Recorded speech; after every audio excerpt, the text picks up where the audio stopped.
কখন সহবাস করলে বাচ্চা হবে, আবার অনেকে জানতে চান কখন সহবাস করলে বাচ্চা হবে না।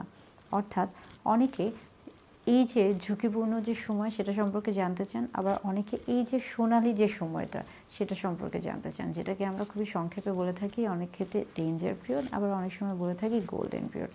কার জন্য ডেঞ্জার পিরিয়ড বা কার জন্য গোল্ডেন পিরিয়ড, এটা আসলে নির্ভর করবে একজন দম্পতি কী চাচ্ছেন।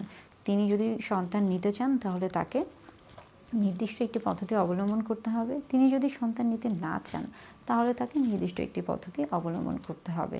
আজকে মূলত একটা ভিডিওতে সহবাস কখন করলে বাচ্চা হবে না এবং কখন করলে বাচ্চা হবে, দুটো বিষয় নিয়ে একই সাথে আলোচনা করার চেষ্টা করব। আশা করি তাহলে আপনাদের মাঝে যে সমস্যাগুলো ছিল বা এই বিষয় নিয়ে যে প্রশ্নগুলো ছিল বা যে ধারণাগুলো ছিল, সেই ধারণাগুলো খুব সহজভাবে আপনারা জানতে পারবেন। গবেষণায় দেখা গেছে American centre of obstetric and gynaecology, সেখানে একটি গবেষণা হয়েছে এবং সেখানে মূলত বলা হয়েছে যে একজন নারীর যদি মাসিক চক্র 28 দিনের হয়ে থাকে, এবং আমরা যদি এভাবে ধরে থাকি যে 25, আমরা যদি বলি যে 28 দিন, অর্থাৎ প্রত্যেক মাসে 28 দিনে তার মাসিকটা হচ্ছে, এভারেজে আমরা এটা ধরে নিতে পারি 21 থেকে। সেই ক্ষেত্রে দেখা যায় যে ওভুলেশনের যে বিষয়টি থাকে সেটাকে 21 থেকে 25 দিন পর্যন্ত যদি কারো মাসিকের সময়টি থেকে থাকে এবং সেই ক্ষেত্রে 28 যদি গড়ে হয়ে থাকে, আমরা সেই ক্ষেত্রে বলে থাকি যে ওভুলেশন মূলত 14তম দিনে হয়ে থাকে। অর্থাৎ যেদিন থেকে মাসিক শুরু হচ্ছে সেদিন থেকে 14তম দিনে এই যে ওভুলেশনের যে সময়টা, এই একটা দিনই কিন্তু সবচেয়ে গুরুত্বপূর্ণ ডিম্বাণু নিষিক্তকরণের ক্ষেত্রে, অর্থাৎ বাচ্চা গ্রহণের ক্ষেত্রে। অর্থাৎ ওভুলেশনের 14তম দিনে বাচ্চা হওয়ার সম্ভাবনা সবচেয়ে বেশি থাকে। অনেকে এটাকে আবার বলে থাকেন যে ওভুলেশনের হয়তোবা আরও এর পাশাপাশি আরও 2-3 দিন, যদি আমরা 14তম দিন ধরে থাকি তাহলে 13 থেকে 15তম দিন, এই 13, 14, 15 এই দিনে সহবাস করলে সহজে বাচ্চা হওয়া সম্ভব। ইংল্যান্ডের জার্নাল অফ সেক্সুয়াল মেডিসিন, সেখানে বলা হয়েছে যে সহবাসের ক্ষেত্রে যে দিনগুলোতে সহবাস করলে খুব সহজে বাচ্চা আসবে সেই দিনগুলো মূলত ওভুলেশনের সাথে সম্পৃক্ত। এবং সেই ক্ষেত্রে দেখা যাচ্ছে যে অনেক সময় আমরা যখন বলছি যে ওভুলেশনের 14তম দিন, অথবা আরেকটু সহজভাবে যদি বলে থাকি সেই ক্ষেত্রে মাসিকের মধ্যবর্তী যে দিনগুলো রয়েছে সেই দিনগুলোতে যদি সহবাস করা হয়ে থাকে তাহলে বাচ্চা গ্রহণ সহজ হয়ে থাকে। অর্থাৎ যদি এভাবে বলে থাকি যে 10ম দিন থেকে 20তম দিন বা 21তম দিন যেটা রয়েছে, এই 10 দিন, অর্থাৎ একটা মাসিক, একজন নারীর শরীরে মাসিক যদি 28 দিনের চক্র হয়ে থাকে তাহলে সেই ক্ষেত্রে 10ম দিন থেকে এই যে 21তম বা 20তম দিন রয়েছে সেই দিন পর্যন্ত, অর্থাৎ এই 10 দিনে তিনি যদি সহবাস করে থাকেন তাহলে তার খুব সহজে বাচ্চা গ্রহণ সম্ভব হয়ে থাকে।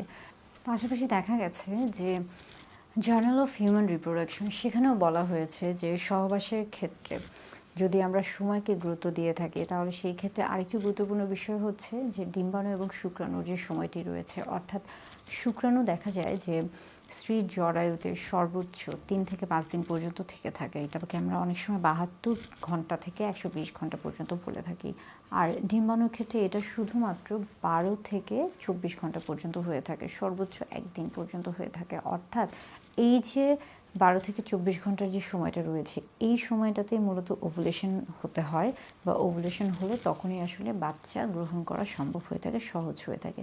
তাহলে এই বিষয়টাও খেয়াল রাখতে হবে যে এই সময়ে যদি কারো সহবাস হয়ে থাকে তাহলে সহজে বাচ্চা গ্রহণ করা সম্ভব হয়ে থাকে।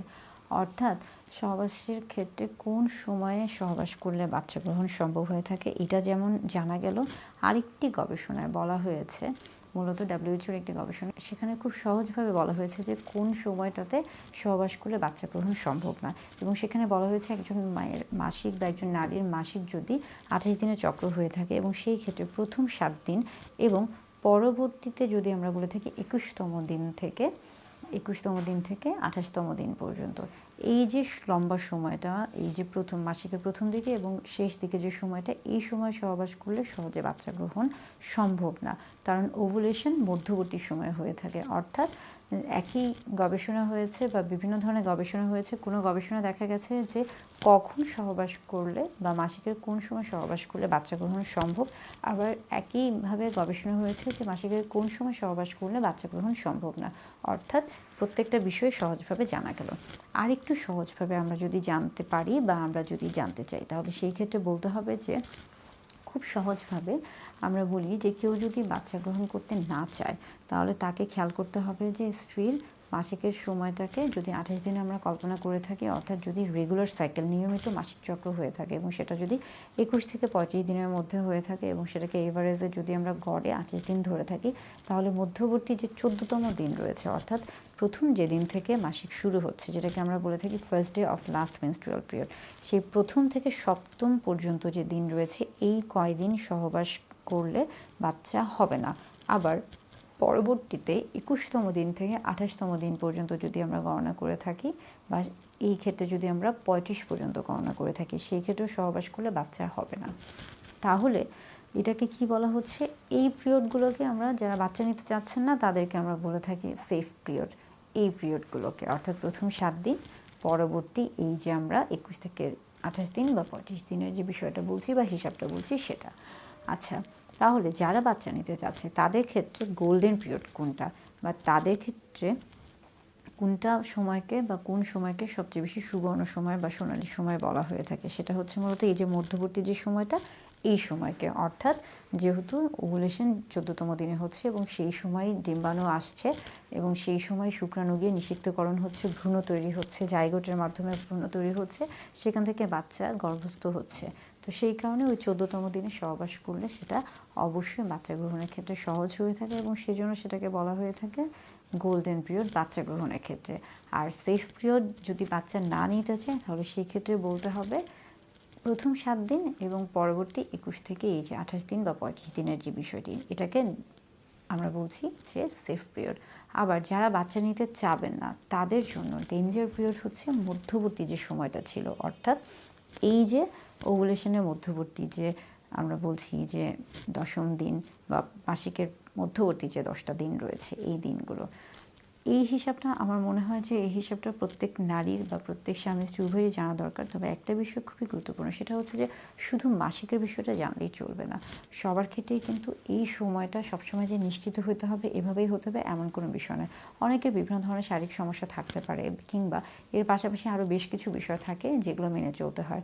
কারণ শুধু যে এই হিসাবটাই সবসময় সঠিক হবে তা নয়। একজন নারী শরীরে যদি হরমোনের কোনো তারতম্য থেকে থাকে বা অন্য কোনো সমস্যা থেকে থাকে, সেই ক্ষেত্রে কিন্তু এটা কম বেশি আগে পিছিয়ে যেতে পারে। তাই সবসময় যদি কোনো ক্ষেত্রে যদি মনে হয় যে বাচ্চা নিতে চাচ্ছেন না, সেই ক্ষেত্রে আসলে আপনারা অবশ্যই চেষ্টা করবেন কন্ডোম ব্যবহার করার। আর যদি বাচ্চা নিতে চান, তাহলে সেই ক্ষেত্রে এই নিয়মটা মেনে চলতে পারলে সবচেয়ে ভালো। তবে এটা কখনোই শতভাগ নিশ্চিত না যে এই নিয়মে চললেই বাচ্চা হবে কিংবা হবে না। এটা সর্বাধিক একটি গুরুত্বপূর্ণ বা একটি সময়, যেটা কিনা গবেষণার মাধ্যমে জানা হয়েছে, এবং এইভাবে যদি মেনে চলেন তাহলে খুব সহজেই আপনি একদিকে যেমন সন্তান গ্রহণ করতে পারছেন, আরেকদিকে সন্তান গ্রহণ করবেন না। এখন আপনি যে বিষয়টি চান, আপনি যদি সন্তান গ্রহণ করতে চান, তাহলে আপনি ওই যে গোল্ডেন পিরিয়ড যেটা রয়েছে সেই পিরিয়ডের মধ্য দিয়ে যাবেন। আর আপনি যদি সন্তান গ্রহণ করতে না চান, তাহলে ওই যে সেফ পিরিয়ডের যে বিষয়টি রয়েছে সেটা মেনে চলার চেষ্টা করবেন।